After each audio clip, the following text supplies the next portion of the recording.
If I gave you $100 billion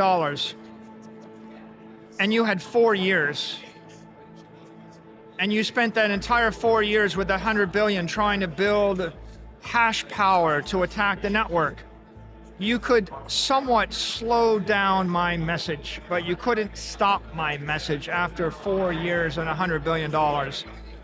So Bitcoin it's a way to inscribe truth forever.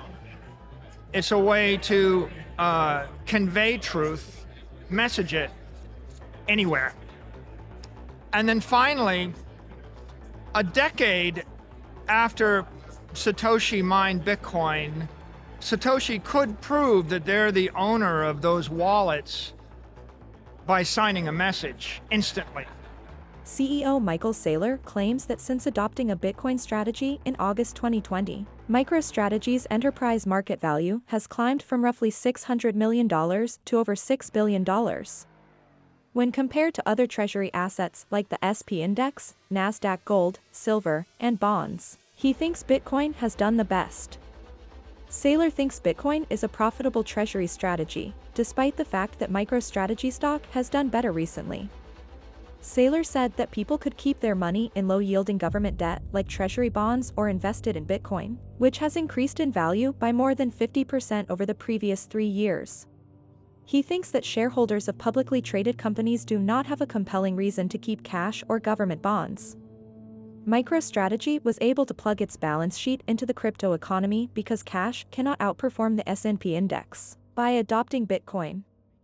This makes MicroStrategy an institutional on-ramp for other investors who have demanded to invest in securities, but cannot invest directly in Bitcoin due to regulatory reasons.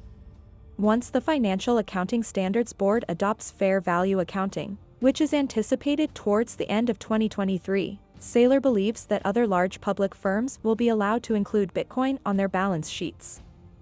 This will streamline bookkeeping and permit businesses to profit from both investment profits and losses. As cryptocurrency exchanges register with the SEC, Saylor believes this will pave the way for Bitcoin trading, and he also anticipates further guidelines from the FDIC and the Treasury on how banks may hold Bitcoin. I think that the Lightning Network represents an open, permissionless protocol for secure transactions worldwide. So if you want to integrate the payment networks of 100,000 different companies in every country on earth, and you want to allow them all to interoperate and move money at the speed of light and program the money and build intelligence in the transactions and in authentications, then you need some protocol that they all share. And of course, Lightning is that protocol. Right now, the way that money moves is on a credit network run by banks.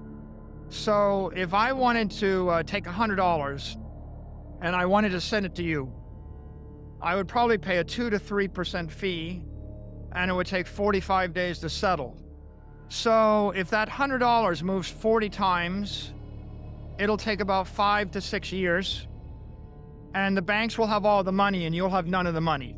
So the money disappears and it takes 6 years to move. And the Lightning Network is a protocol that allows the money to move 40 times in about a minute, and you get to keep the money. So what it represents is a technology breakthrough, but it's not just a technology to move the money 1,000,000 times faster and 1,000,000 times cheaper, but it also is an open, permissionless protocol. And that means a bunch of entrepreneurs in South Africa can create an application on the weekend that works with an application running in Nigeria, that works with a bank running in Tokyo, that works with another retailer in Istanbul, and that'll work with someone in New York, and that'll work with 100 Silicon Valley startups. And they all can figure out how to integrate that protocol into their mobile app, into their website, into their product, into their service.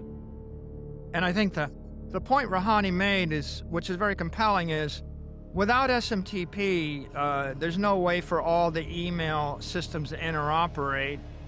And yet today, everybody can create an email integration into their application, and that's why billions and billions of people can talk to each other. Lightning represents the protocol that allows billions and billions of people to transact with each other. And clearly, it's got to be instant, final settlement. It's got to be programmable, but it can't be proprietary. What we learned is that, the proprietary protocols of Digital or IBM or Microsoft, they didn't succeed. It was the open protocols that were available to everyone in the world. And the reason why is because they're ethical. Nobody owns them. No one's cashing in on them. And because they're permissionless, they're open to everybody. And that means that people will trust them. And trust is it's critical when you need to get 100 million companies to work with each other in every country, because at the end of the day, the only thing that everybody can agree to trust is a protocol that everyone shares and no one controls. And that's what Lightning represents to the future of money. The promise of AI is that this digital intelligence can do incredibly intricate things as well as or better than actual human beings. But one of the challenges of it is that means that you can spin up a billion fake AI accounts on Twitter or YouTube or Facebook that are more interesting and more engaged than the actual human beings are that they replace. And those AIs can pass the CAPTCHAs or the proof of humanity test.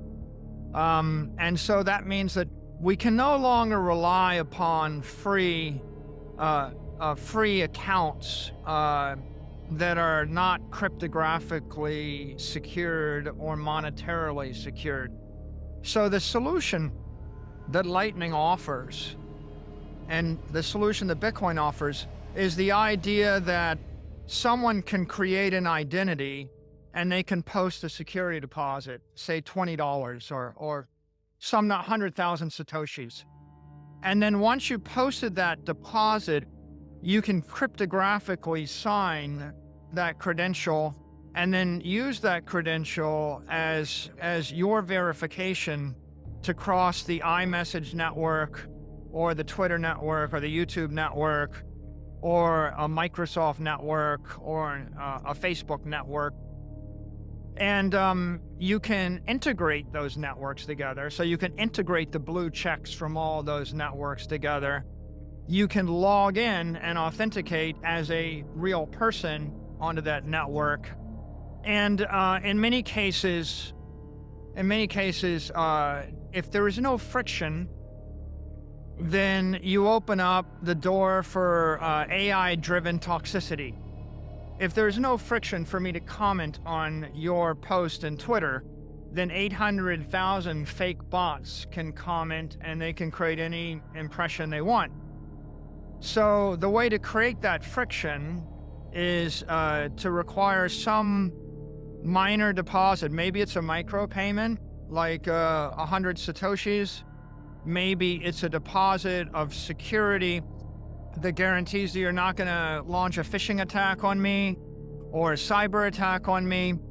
So when you introduce that small deposit, let's say $10 to move through cyberspace, it's de minimis for a human being because they post $10 of Bitcoin once in their life.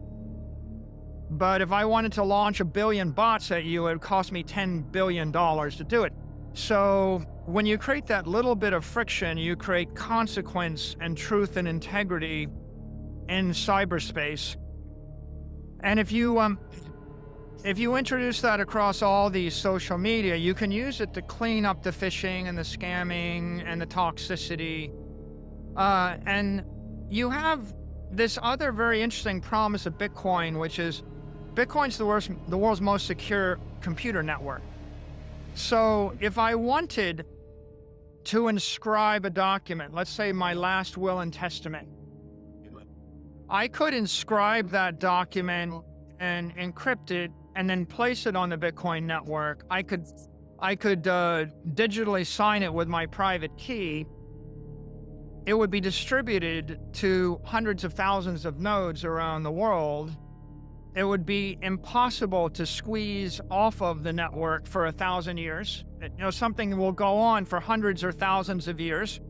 So I'm cryptographically burning it into the network.